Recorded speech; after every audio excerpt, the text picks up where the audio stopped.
નમસ્કાર, મંતવ્ય ન્યૂઝમાં આપનું સ્વાગત છે અને હું છું આપની સાથે હિરલ। નજર કરીએ મહત્વના સમાચારો પર તો સુરતમાં 27 ગામોને એલર્ટ કરાયા છે। સુરતના માંડવી તાલુકાના 27 ગામોને એલર્ટ કરવામાં આવ્યા છે। માંડવીનો આમલી ડેમ ભયજનક સપાટીએ પહોંચ્યો છે। ડેમની પૂર્ણ જળ સપાટી 115.80 મીટરે પહોંચી છે। ડેમમાં કુલ સંગ્રહ શક્તિના 70% પાણીનો સંગ્રહ તકેદારીના પગલાં લેવા લોકોને અનુરોધ કરવામાં આવ્યો છે। સુરતના માંડવી તાલુકાના 27 ગામોને એલર્ટ કરવામાં આવ્યા છે। તો સુરતના 27 ગામોને એલર્ટ કરી દેવામાં આવ્યા છે। માંડવીનો આમલી ડેમ ભયજનક સપાટીએ પહોંચ્યો છે ત્યારે ડેમની પૂર્ણ જળ સપાટી 115.80 મીટર છે ત્યારે ડેમના કુલ સંગ્રહ શક્તિના 70% પાણીનો સંગ્રહ થયો છે। તકેદારીના પગલાં લેવા માટે લોકોને અનુરોધ પણ કરવામાં આવ્યો છે। તો સુરતના માંડવી તાલુકાના 27 ગામોને એલર્ટ આપવામાં આવ્યું છે। માંડવીનો આમલી ડેમ ભયજનક સપાટીએ પહોંચ્યો છે જેને લઈને એલર્ટ અપાયું છે। ડેમની પૂર્ણ જળ સપાટી 115.80 મીટર છે ત્યારે ડેમમાં કુલ સંગ્રહ શક્તિના 70% પાણીનો સંગ્રહ થયો છે ત્યારે તકેદારીના પગલાં લેવા માટે લોકોને પણ તંત્ર દ્વારા અનુરોધ કરવામાં આવ્યો છે।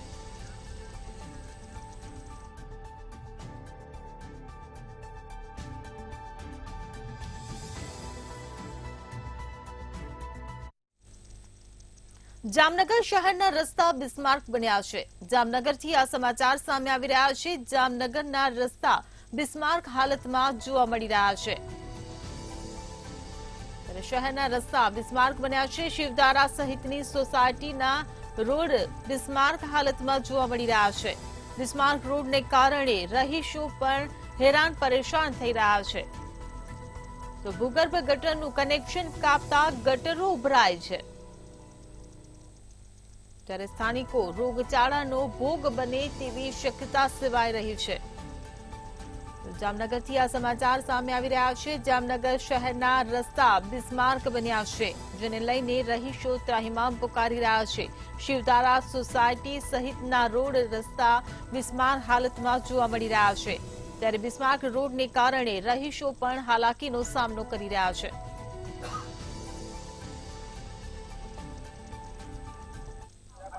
ચોક્કસ જો વાત કરવામાં જામનગર શહેરની અંદર અનેક જગ્યાએ ખાડા રોડ રસ્તામાં પડી રહ્યા છે। તો હાલ જે ચોમાસાની સિઝન શરૂ થઈ ગઈ છે અને જામનગરના વોર્ડ નંબર 16 ની વાત કરવામાં આવે તો વોર્ડ નંબર 16 માં એક ગટરના પ્રશ્ન છે, અનેક જે રોડ રસ્તાના પ્રશ્ન છે, જે સ્થાનિક છે તેની સાથે ખાસ કરીને વાત કરવાનો પ્રયત્ન કરીએ કે હાલ જે આ રોડ છે તો કેટલા સમયથી ખરાબ છે ને કોન્ટ્રાક્ટર હોય કે મહાનગરપાલિકા દ્વારા શું કાર્યવાહી કરવામાં આવે? કાર્યવાહી એટલે અમારા ગટરનો પ્રોબ્લેમ થાય છે। અમે 2 વર્ષ થઈ ગયા રહેવા આવ્યા એને તેદુનો આમ નામ જ છે, નથી કાંઈ સોલ્યુશન એનું। અમે અહીંયા ઘરમાં ગટર છે એટલે મારે ફરિયામાં કાયમી માટે ઉભરાય છે, કાયમી ઈરું આવે છે। અત્યારે મચ્છર એવા થયા છે તો અમારે શું કરવાનું? આ બિલ્ડરોએ મૂકી દીધું અહીંથી અધૂરું। કોર્પોરેટર એમ કે તમે આટલે વરસાદ તો 10 દિવસ થયા, ભૂંગળા તો 6 મહિના થયા નાખવાનું ચાલુ કર્યું છે તો હજી પૂરું નથી થયું એમ। અત્યારે બાના કાઢે હવે આ બધા ભેગા થયા એટલે તો અમારે કરવાનું શું? આમનો મજા ખૂંદવાનું, શાકભાજી લેવા જવું હોય તો ન મળે, આવે ઉભા કોઈ નો રહે, દૂધવાર આવે તો ઉભા નથી રહેતા। તમારે કાયમી માટે કેવડો પ્રોબ્લેમ રહેવાનો? બેન, કેટલી સોસાયટી છે આની અંદરથી ને કેટલા લોકો પસાર થતા હશે? 7 થી 8 સોસાયટી છે, 5000 જેવાની વસ્તી છે, પણ મને લાગે કે 2 વર્ષથી અમે આના પરિસ્થિતિમાંથી પસરી છે।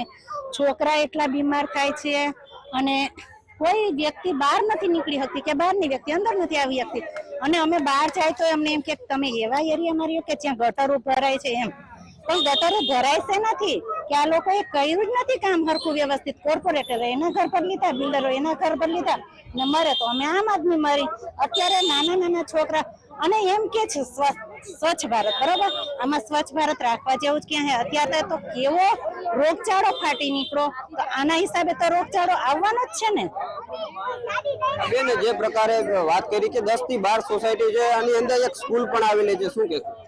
સ્કૂલે તેડવા મૂકવામાં, જેન્ટ્સને ઓફિસે જવા મારે ડેઈલી ને જવાનું હોય મૂકવા તેડવા, ડેઈલી નો આ પ્રશ્ન છે। આપણે ગમે એવા કપડા પહેર્યા હોય ખરાબ થઈ જાય, બાકી પ્લસ કોઈ મહેમાન આવતું જ નથી અત્યારે એમ કે ત્યાં તમે કયા એરિયા મકાન લીધા ને આવા એરિયામાં મકાન લેવાય।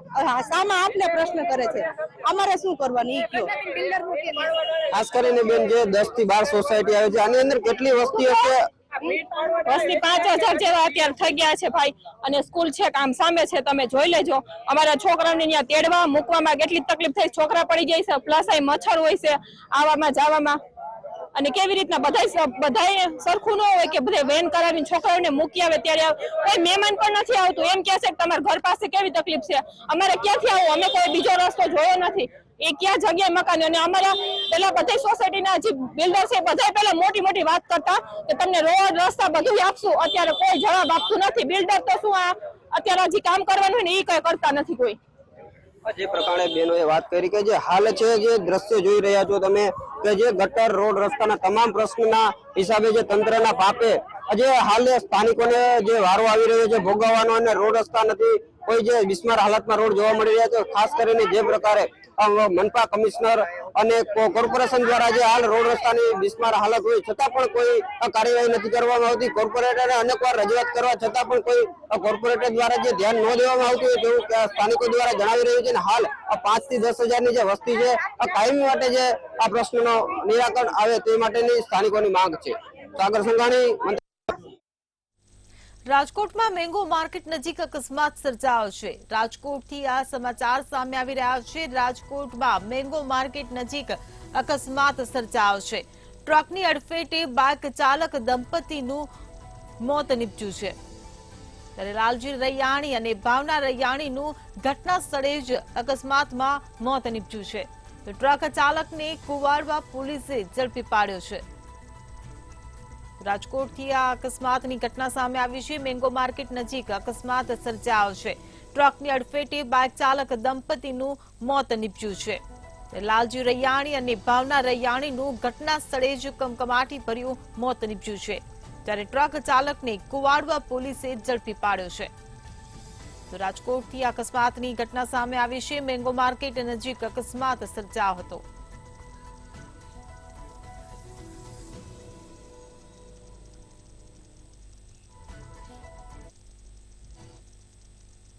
જૂનાગઢ કેશોદ નેશનલ હાઈવે પર અકસ્માત સર્જાયો છે. જૂનાગઢથી આ સમાચાર મળી રહ્યા છે. જૂનાગઢના કેશોદ નેશનલ હાઈવે પર અકસ્માત સર્જાયો છે. નેશનલ હાઈવે પર બે બાઇક વચ્ચે અકસ્માત સર્જાયો છે. ત્યારે અકસ્માતમાં 4 લોકો ઈજાગ્રસ્ત થયા છે. તો અકસ્માતની આ ઘટના સામે આવી છે, જેમાં 4 લોકો ઈજાગ્રસ્ત થયા છે. તમામ ઈજાગ્રસ્તોને સરકારી હોસ્પિટલ ખાતે સારવાર માટે ખસેડવામાં આવ્યા છે. 3 લોકોને સારવાર અર્થે જૂનાગઢ રિફર કરાયા છે. તો અકસ્માતની ઘટનાના સીસીટીવી ફૂટેજ પણ સામે આવ્યા છે, જે આપ ટીવી સ્ક્રીન પર જોઈ રહ્યા છો. પોલીસે ઘટનાની તપાસ હાથ ધરી છે. તો અકસ્માતમાં 4 લોકો ઈજાગ્રસ્ત થયા છે. ત્યારે ઈજાગ્રસ્તોને સરકારી હોસ્પિટલ ખાતે ખસેડવામાં આવ્યા.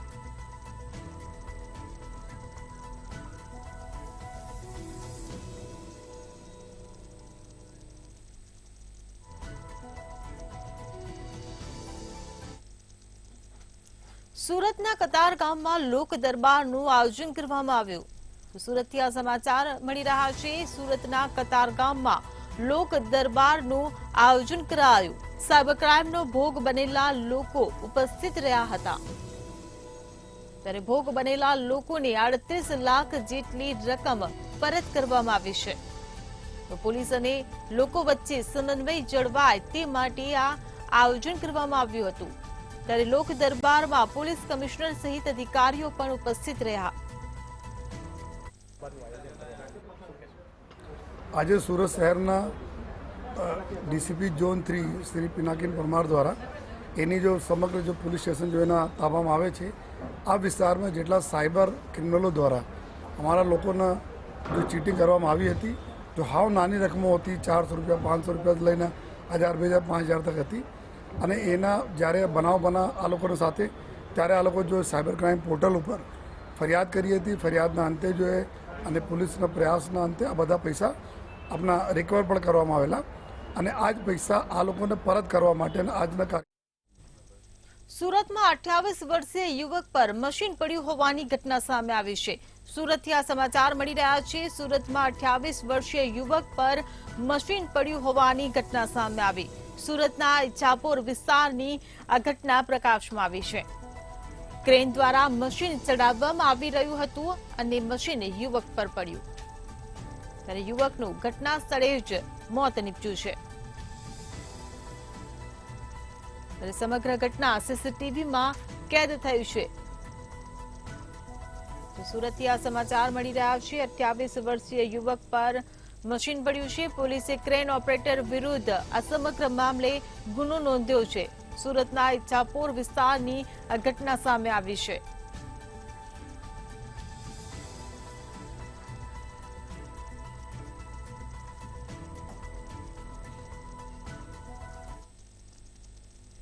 જૂનાગઢથી શંકરાચાર્ય સરસ્વતીનું નિવેદન સામે આવ્યું છે. તો જૂનાગઢથી આ સમાચાર મળી રહ્યા છે. શંકરાચાર્ય સરસ્વતીનું નિવેદન સામે આવ્યું છે. ત્યારે વારાણસીના શંકરાચાર્ય સરસ્વતીનું આ નિવેદન સામે આવ્યું છે. વકફ બોર્ડને લઈને શંકરાચાર્ય સરસ્વતીએ નિવેદન આપ્યું છે. ભારતમાં વકફ બોર્ડ જરૂરી નથી તેવું તેમણે નિવેદન આપ્યું છે. બોર્ડ સમાપ્ત કરવા બિલ લાવવું જોઈએ તેવું વારાણસીના શંકરાચાર્ય સરસ્વતીએ નિવેદન આપ્યું છે. તો વાયુ લશ્કર અને હવાઈ સેનાએ સાવધ રહેવાનું પણ તેમણે જણાવ્યું છે. હું આ સોરાસા મંદિરમાં જ રહું છું અને મારા ફાધર પૂજારી છે. અને હાલ હું પણ સેવા પૂજારી તરીકે અહીંયા ફરજ બજાવું છું. અમારે આશરે 250 વર્ષ જૂનું મંદિર છે. આ અમારા 5 આચાર્ય થઈ ગયા છે. પ્રથમ આચાર્ય ગોપાલાચાર્ય સ્વામીજી અહીંયા મૂળ અયોધ્યાના હતા, ફૈજાબાદના. અહીંયા ગિરનાર ઉપર આવેલા અને એ પછી એમને અહીંયા ગામમાં બોલાવવામાં આવ્યા. અહીંયા આવ્યા ત્યારે આ બધું જંગલ હતું અને અહીંયા આવ્યા પછી એમને આ જમીનને એવું લાગ્યું કે આ જમીન બહુ સારી જમીન છે.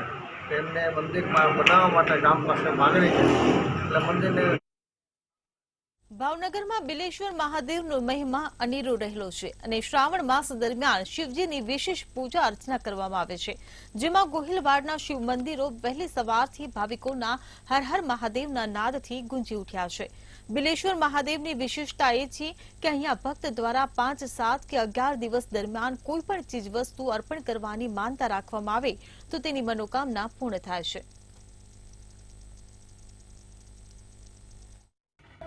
બિલેશ્વર ધામ આપણે એસટી બસ સ્ટેન્ડ પાસે ભાવનગરમાં બસ સ્ટેન્ડની પડખે જ આ બિલેશ્વર દાદાનું મંદિર છે જૂનું. અને આમ 150 વર્ષ જૂનું આ ગણાય છે. જે આમ પાંડવોએ પૂજા કરી એવો ઇતિહાસ પણ બોલાય છે. ભગવાન શિવ એમ કે આજે દરેક ભક્તોની મનોકામના પૂરી કરે છે.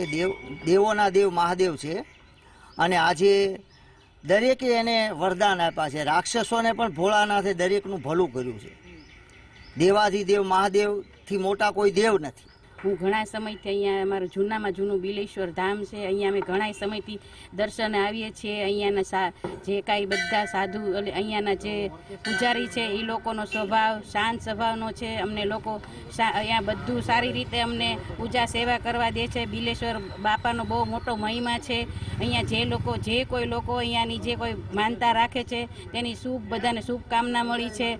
અને જે કોઈ લોકો અહીંયા ગણપતિ મંદિર છે, હનુમાનજીનું મંદિર છે, ત્યાં લોકો જે માનતા રાખે છે એને બહુ બધાને ફળ મળ્યું છે. આજથી પવિત્ર શ્રાવણ માસનો પ્રારંભ થઈ ચૂક્યો છે ત્યારે શિવાલયોની અંદર શિવ ભક્તોની ભીડ ઉમટી આવી છે. ત્યારે ભાવનગરમાં વાત કરું તો ભાવનગરની પણ શિવાલયોમાં શિવ ભક્તોની ભીડ છે તે મોટી ઉમટી આવી છે. ત્યારે આજ રોજ આપણે ભાવનગર શહેરના પાનવાડી વિસ્તારમાં આવેલ પૌરાણિક બિલેશ્વર મહાદેવના મંદિરનું દર્શન કરાવશું. જોકે આ મંદિરનો મહિમા એવો છે કે આ મંદિરની જીર્ણોદ્ધાર 132 વર્ષ પૂર્વે તખ્તસિંહજી મહારાજ દ્વારા કરવામાં આવ્યો હતો. જોકે મંદિરની સ્થાપના જે શિવલિંગની સ્થાપના છે તે કોને કરી અને ક્યારે કરી તે હજી સુધી કોઈને માલુમ પડ્યું નથી. પરંતુ ભક્તોને અને જે લોકો છે તેને એવું માનવું છે કે આ શિવલિંગની સ્થાપના પાંડવો સમયની થઈ હોય અને પાંડવો દ્વારા આ મંદિરની સ્થાપના કરવામાં આવી છે.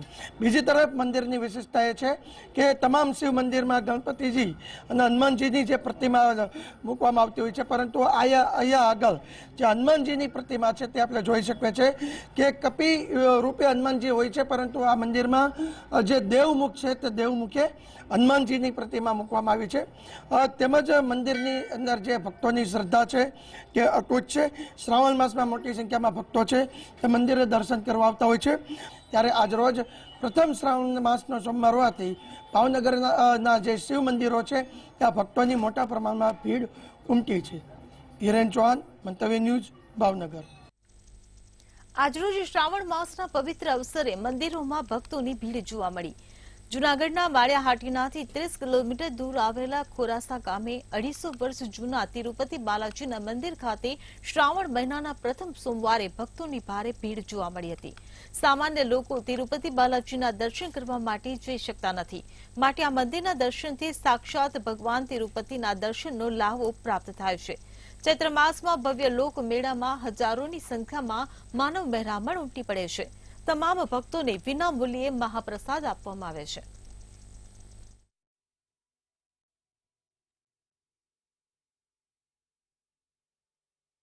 અમારે આશરે 250 વર્ષ જૂનું મંદિર છે। આ અમારા 5 આચાર્ય થઈ ગયા છે। પ્રથમ આચાર્ય ગોપાલાચાર્ય સ્વામીજી અહીંયા મૂળ અયોધ્યાના હતા, ફૈજાબાદના। અહીંયા ગિરનાર ઉપર આવેલા, એ પછી એમને અહીંયા ગામમાં બોલાવવામાં આવ્યા। અહીંયા આવ્યા ત્યારે બધું જંગલ હતું, અને અહીંયા આવ્યા પછી એમને આ જમીનને એવું લાગ્યું કે આ જમીન બહુ સારી જમીન છે, એમને મંદિરમાં બનાવવા માટે ગામ પાસે માગણી કરી, એટલે મંદિરને એને સ્થાપના કરી। પછી બીજા આચાર્ય શ્રી રામાનંદ સ્વામીજી પણ ગુરુના આદેશ પ્રમાણે અનેક કાર્યો કર્યા। સુરત ખાતે હીરા ઉદ્યોગમાં શ્રાવણ માસ માટે રજા જાહેર કરવામાં આવી છે। હીરા ઉદ્યોગના ઇતિહાસમાં પ્રથમવાર આ પ્રકારની રજા જાહેર થઈ છે। કિરણ જેમ્સે 10 દિવસની રજા જાહેર કરી છે। હીરા ઉદ્યોગમાં છેલ્લા 1 વર્ષથી મંદીનો માહોલ જોવા મળી રહ્યો છે, ત્યારે હજુ પણ જો પ્રોડક્શનમાં કાપ નહીં મુકાય તો સ્થિતિ નહીં સુધરે। કિરણ જેમ્સે 18 થી 27 ઓગસ્ટ માટે રજા જાહેર કરી છે। હીરા બજારમાં હજુ પણ આવી સ્થિતિ રહે તેવી શક્યતાઓ છે।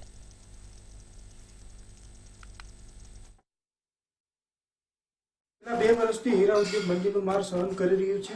સરકારને વારંવાર રત્ન કલાકારો માટે આર્થિક પેકેજની માંગ કરી હતી, રત્નદીપ યોજનાની માંગ કરી હતી, પરંતુ સરકાર દ્વારા કોઈ પણ પ્રકારનું ધ્યાન દેવામાં આવ્યું નથી। કાલે જ એક વર્લ્ડની મોટી ડાયમંડ કંપની કિરણ જેમ્સ દ્વારા 18 થી 27 સુધી જન્માષ્ટમી પૂર્વે 10 દિવસનું વેકેશન જાહેર કર્યું છે। તો જો આવડી મોટી કંપની વેકેશન જાહેર કરતી હોય તો સરકારને સમજી જવું જોઈએ કે હીરા ઉદ્યોગની અંદર કેવડી મોટી મંદી હશે।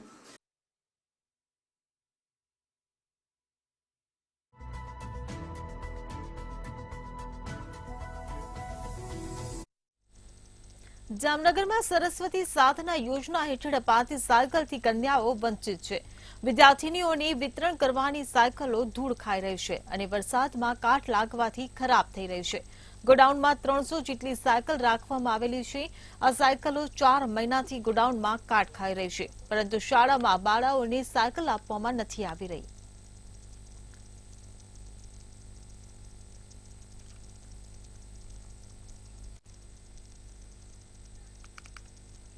રાજકોટના ધોરાજીમાં કોંગ્રેસના પૂર્વ ધારાસભ્ય લલિત વસોયાએ ધોરાજી નગરપાલિકાના વહીવટદારને જન્માષ્ટમીના લોકમેળા અને શોભાયાત્રા બાબતે પત્ર લખ્યો હતો। વસોયાએ કહ્યું કે ધોરાજી નગરપાલિકામાં હાલ વહીવટદારનું શાસન છે। ગત વર્ષ ડેપ્યુટી કલેક્ટરની બેદરકારીને કારણે મેળાનું આયોજન નહોતું થયું। જન્માષ્ટમી લોકમેળાના ગ્રાઉન્ડ અને શોભાયાત્રાના રૂટને વ્યવસ્થિત કરવા પત્રમાં માંગ કરવામાં આવી છે।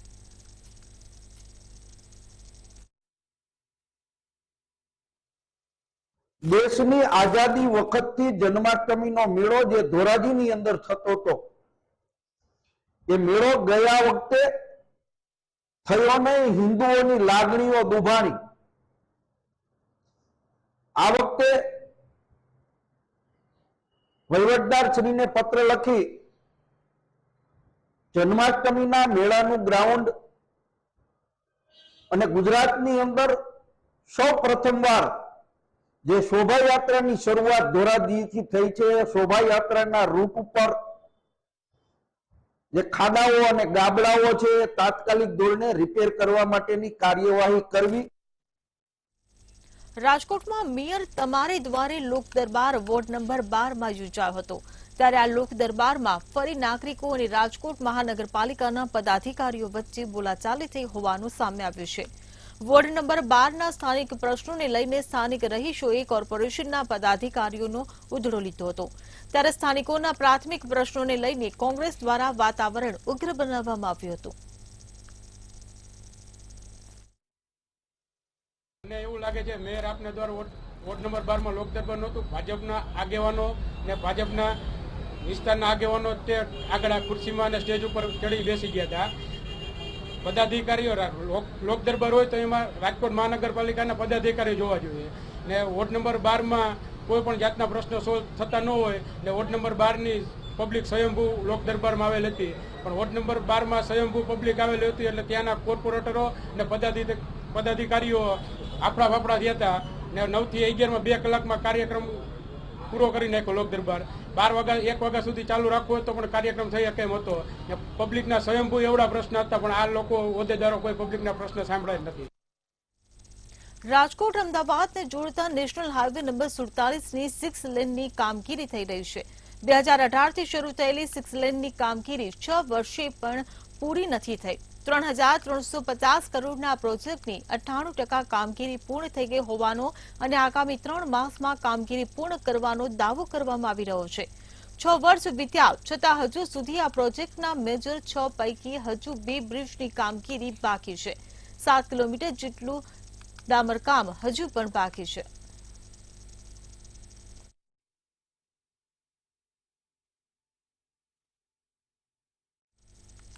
જૂનાગઢમાં વન્ય પ્રાણીના વર્તુળ વિસ્તારમાં એઆઈનો ઉપયોગ શરૂ થઈ ચૂક્યો છે. પ્રાણીઓને બચાવવા માટેનું રેસ્ક્યુ પણ હાથ ધરવામાં આવ્યું છે. વન્ય પ્રાણીઓ હવે જંગલ છોડીને રહેણાંક વિસ્તારમાં આવી રહ્યા છે ત્યારે દીપડા, સિંહ સહિતના વન્ય પ્રાણીઓ જ્યારે કોઈ એવી જગ્યાએ ફસાઈ જાય છે જેનું રેસ્ક્યુ કરવું ખૂબ જ મુશ્કેલ હોય છે ત્યારે વન વિભાગે ડ્રોનની મદદથી તાજેતરમાં જ અમરેલીના રાજુલા ખાતે દીપડાનું રેસ્ક્યુ કર્યું હતું. इसलिए हमने उसमें ड्रोन टेक्नोलॉजी का यूज़ किया था. तो जैसे ही वो समाचार मिला था, वो सरसिया रेंज का इंसिडेंट है गिर पूर्व वन विभाग का. जैसे ही वो इंसिडेंट का इंफॉर्मेशन मिला था वैसे ही उनका रेंज फॉरेस्ट ऑफिसर, उनके एससीएफ और उनके डीसीएफ वहाँ पे स्थल पे पहुँच गए थे और साथ में स्टाफ और दूसरे जो rescue team, veterinary doctor, tracker सब लोग साथ में थे. But the problem was the accessibility, वो जगह को एक्सेस करना, इसलिए ड्रोन टेक्नोलॉजी का यूज़ किया. રાજ્યમાં ફોરેસ્ટ ભરતી પ્રક્રિયાના પરિણામમાં થયેલા વિવિધ છબરડાઓના વિરોધમાં દ્વારકા જિલ્લા એનએસયુઆઈ અને વિદ્યાર્થીઓ દ્વારા જિલ્લા કલેક્ટર કચેરી ખાતે આવેદનપત્ર પાઠવ્યું છે. સ્પર્ધાત્મક પરીક્ષામાંથી સીબીઆરટી પદ્ધતિ નાબૂદ કરી ફોરેસ્ટ ભરતીમાં નોમિનલાઇઝેશન કર્યા બાદ દરેક ઉમેદવારના માર્ક્સ પ્રસિદ્ધ કરવામાં આવે. ભરતીમાં થયેલી ગેરરીતિ અંગે નિષ્પક્ષ તપાસ કરવા વિદ્યાર્થીઓ અને એનએસયુઆઈ દ્વારા ન્યાયની માંગ સાથે કલેક્ટર કચેરી ખાતે આવેદનપત્ર પાઠવવામાં આવ્યું છે.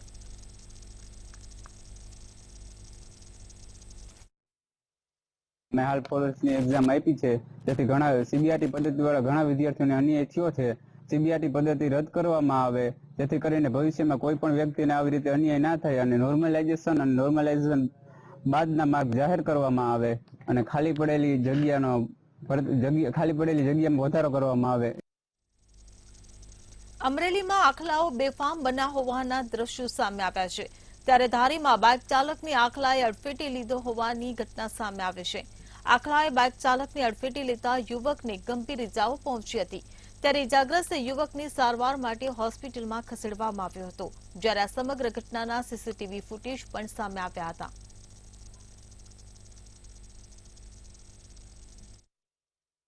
બસ સ્ટેન્ડ આખલા બાંધતા સીધા માથે ચડી ગયા અને મારી ગાડી ભાંગી નાખીને આવી રીતે વાગ્યું છે. બીજી કઈ નુકસાની? મારી ગાડી ભાંગી છે ને આ બસ બધું મોબાઈલ ભાંગી ગયો છે અને બાકી આ બધું થયું છે જે આ વાગ્યું છે. ઢોર કેટલા હતા? આખલાઓ ઢોર ને હતા ત્યાં બહુ બધા આખલા ને એવું સીધું આવીને માથે ચડી ગયું. ખબર જ નહોતી કે આખલા બાથે સીધા આવીને માથે ચડી. ભાવનગર વર્તેજ પોલીસે પેટ્રોલિંગ દરમિયાન દારૂ ઝડપી પાડ્યો છે. બાતમીના આધારે પોલીસે થોડીથી પિથલપુર જવાના રસ્તા પર શંકાસ્પદ ટ્રક જોવા મળ્યું. પોલીસને શંકા જતા તપાસ કરી જેમાં 42,000નો દારૂ મળી આવ્યો. સાથે જ પોલીસ ટ્રક અને કાર સહિત 18,58,630નો મુદ્દામાલ કબજે કર્યો હતો.